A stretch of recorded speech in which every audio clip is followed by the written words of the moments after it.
Don't know if you follow the lectionary at all. It's one of the parts of the lectionary is going through Genesis at the moment.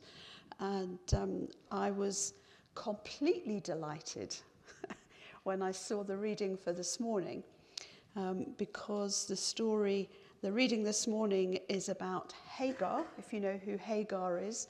And I'm currently preparing a quiet day on the subject of Hagar. So I was very pleased to see that it was Hagar today. So this is just a snapshot of Hagar. You have to come to the quiet day if you want to hear more about her story. So let's begin with the reading, which comes from Genesis 16, and it's the first 13 verses. And it's Hagar, if you don't know who she is a slave girl, and she is a slave to Abraham and Sarah, but before their names were changed. If you remember, they had a name change, and so at the moment they are still Abram and Sarai. Okay, if you're just confused about that. Now Sarai, Abram's wife, had borne him no children, but she had an Egyptian slave named Hagar. So she said to Abram, "The Lord has kept me from having children. Go, sleep with my slave. Perhaps I can build a family through her."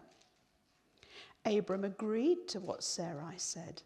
So after Abram had been living in Canaan 10 years, Sarai, his wife, took her Egyptian slave Hagar and gave her to her husband to be his wife. He slept with Hagar, and she conceived. When she knew she was pregnant, she began to despise her mistress. Then Sarai said to Abram, "You are responsible for the wrong I am suffering." It's classic, isn't it? Classic. "You are responsible for the wrong I am suffering. I put my slave in your arms, and now that she knows she's pregnant, she despises me. May the Lord judge between you and me. Your slave is in your hands," Abram said. "Do with her whatever you think best." Then Sarai mistreated Hagar, so she fled from her. The angel of the Lord found Hagar near a spring in the desert. It was the spring that is beside the road to Shur. And he said, "Hagar, slave of Sarai, where have you come from? And where are you going?" "I'm running away from my mistress, Sarai," she answered. Then the angel of the Lord told her, "Go back to your mistress and submit to her." The angel added, "I will increase your descendants so much that they will be too numerous to count." The angel of the Lord also said to her, "You are now pregnant, and you will give birth to a son. You shall name him Ishmael. For the Lord has heard of your misery. He will be a wild donkey of a man. His hand will be against everyone, and everyone's hand against him, and he will live in hostility toward all his brothers." She gave this name to the Lord who spoke to her: "You are the God who sees me." For she said, "I have now seen the one who sees me." I don't know that I would have been altogether happy to discover that the child I am carrying is going to be a wild donkey of a man and completely hostile to everybody. It's not exactly very inviting, is it? But anyway, we're not going to dwell on that bit. Hagar was an Egyptian slave, and the likelihood is that she was a gift to Abram or Sarai when they had run away, escaped, fled, whatever, to Egypt when there was famine in the land. And they went to Egypt so that they could have something to eat. And do you remember that curious thing where Abram persuaded Sarai to pretend that she was his sister, and there was all of that deceit going on, and then illness and stuff happened to the palace, and so the Pharaoh knew that there was deceit going on, and it all came out. But somehow they came out of Egypt with slaves and treasures, and so it obviously kind of worked out for the good. And Hagar must have been one of the gifts that was given to Abram and Sarah at that time. And we also need to understand that Abram had been given a promise by God, a signed and sealed, not delivered, but a signed and sealed promise, where he had said to Abram that he would be the father of many nations, he would be blessed and he would be a blessing, and there would be many generations. And yet, here he is, an 80-plus-year-old man with a wife who seems to be infertile. I mean, what do you do in a situation like that? God has promised, and yet nothing is happening. I don't suppose you've ever known a situation like that for you, have you, in different ways? Maybe you have. Seems like God has promised something, and yet nothing happens. So tempting to give God a hand, isn't it? Chivvy things along a bit. And Sarai has this idea. And in my exploring for the Quiet Day, I've discovered that actually this is not such a wacky idea as it would seem to us. It was part of the culture of the day that she could suggest that the slave is given to Abram, and that Sarai would be in effect first wife and Hagar would be second wife, and if she has the hoped for child, Abram has only to say to that child, "You are my son," and that child becomes legally the heir. And it made me, are those words familiar? You are my son? And it just made me wonder whether there was something going on at Jesus' baptism about God's kind of wanting to let everybody know that this, not only legally, but everything elsely, was his son. Just made me wonder. I didn't go ferreting around to see whether that was right or not, but it just was a thought that sparked. So it's not so wacky as it might seem. Culturally, this was perfectly acceptable for a man who has an infertile wife to have a line of descendants. Do you think that when Hagar began to think that she was pregnant, they went, oh, God has so blessed our decision. Look, surely she wouldn't be pregnant if God didn't approve of the idea. You know how we can so make things seem like they've got God's approval? If we want something so badly, we can make it seem like God's given his approval. And then it all goes horribly wrong. Because, of course, once Hagar gets pregnant, she despises Sarah. And despises might seem a funny word to use, but there is something there about the stigma of infertility. And now Hagar has got pregnant seemingly easily. And of course, there must have been a power shift, mustn't there, in the relationships in the house, do you think? You would think so, wouldn't you? And so now,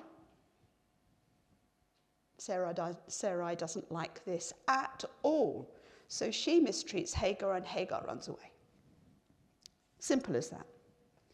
And I wonder if you've ever been in a place where you have felt as though you need to run away. And you might not have used your legs to run away. There are other ways of running away, aren't there? Withdrawing. Just kind of neglecting. Leaving a job, whatever it might be. Running away, the only option. Start again, clean slate. I know quite a bit about a man who ran away. Elijah, he ran away too, didn't he? Anyway, we won't go there. She'd already been taken from her home in Egypt. And now here she is running away from her new home. What has she got left?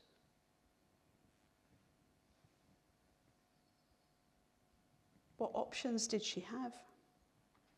So Abram and Sarai seem to have run ahead of the Lord. They had a good idea, it's gone badly wrong. And Hagar somehow seems to be the victim in all of this. She didn't ask for this to happen. Presumably she didn't promote herself. And now she's pregnant. And not only is she pregnant, she's taken the baby with her in running away.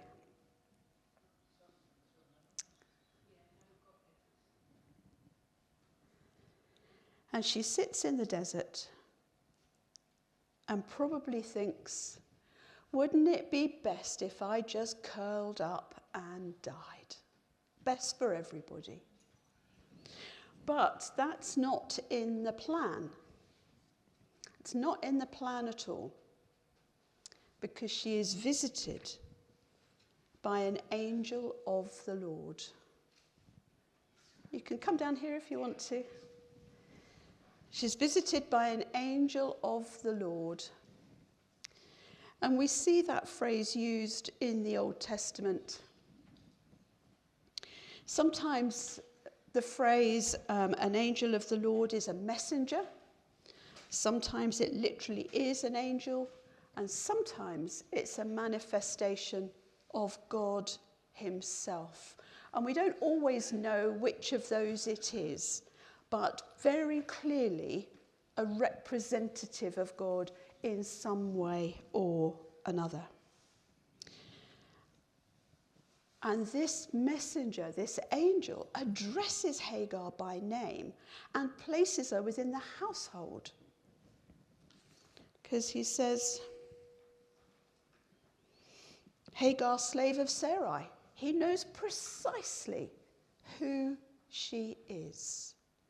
I wonder how she felt about that. Not so anonymous after all, then. And that question, I wonder what you think about that question. Where have you come from? And where are you going?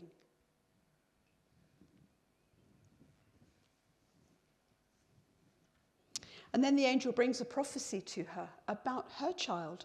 And actually, Abram's child was going to be the father of many nations, so it seems is her child, but not in the way that Abram had been promised. This is a different thing altogether. And now Hagar has this personal experience of the messenger of God himself, and suddenly she understands that he sees her. She is known. Not only known, but cared enough about that he's come and found her. He knew where she was, he knew where to find her. And he has come to make sure she knows that. The God who sees. I have now seen the one who sees me. When I was thinking about that, it reminded me of a poem that when I was nursing, that we were made aware of this poem as students, because it is such an important illustration, really, that the person in the bed in front of you is not the completeness of who they are. I'm not going to read it all, but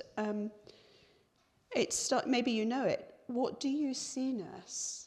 What do you see? Does anybody know it? Okay, what do you see, nurse? What do you see? What are you thinking when you look at me? A crabbit old woman, not very wise, uncertain of habit, with faraway eyes, who dribbles her food and makes no reply when you say in a loud voice, I do wish you'd try. Who seems not to notice the things that you do and forever is losing a stocking or shoe. who, unresisting or not, lets you do as you will, with bathing and feeding the long day to fill. Is that what you're thinking? Is that what you see? Then open your eyes, nurse. You're looking at me. I'll tell you who I am as I sit here so still, as I rise at your bidding and eat at your will. And then the poem goes on. I'm a small child of 10. I'm a young girl of 16. I'm a bride of 20. At 25, young of my own. A woman of 30, the children are growing. At 40, they've gone. 50, baby's round my knee again. And then it goes on. I'm an old woman now, and nature is cruel. 'Tis her jest to make old age look like a fool. And it's a real reminder to nurses and medical professionals that who you have in the bed is so much more. And that was the angels, the messengers' message to Hagar, wasn't it? I see you. I know who you are. Such a revelation.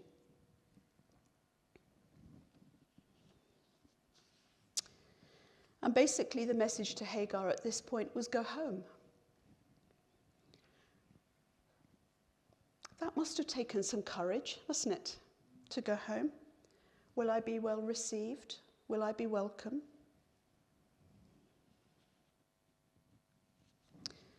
I wonder if God grieves over the way that we run ahead of his plans sometimes. And this wasn't Hagar's fault, was it? She wasn't the one who had run ahead of the plans. She is a bit of an extra in this particular plan of Abram and Sarai. But for Hagar, he didn't lift her out of her circumstances and put her somewhere else and say, okay, why don't you start again over there? He didn't make everything all right for her. She was the one that had to go back and explain why she'd run away and what had happened to her. She had to work through it. And so often, I mean, do you wish that sometimes God would come along and helicopter you out of your scenarios, whatever circumstances you're in? How often does he do that? Not very often in my experience. What he does do, though, is airlifts Jesus in so that we're not on our own. And Hagar would have known as she went back to this family that she was not on her own. The God who sees her, who knew where she came from, would go with her back to the household. So whatever your circumstances today, whatever particular reason has brought you here, however you feel, whatever you're facing, God sees you. He sees you. He sees where you are. So allow yourself to be found by him, like Hagar did. And then follow his lead.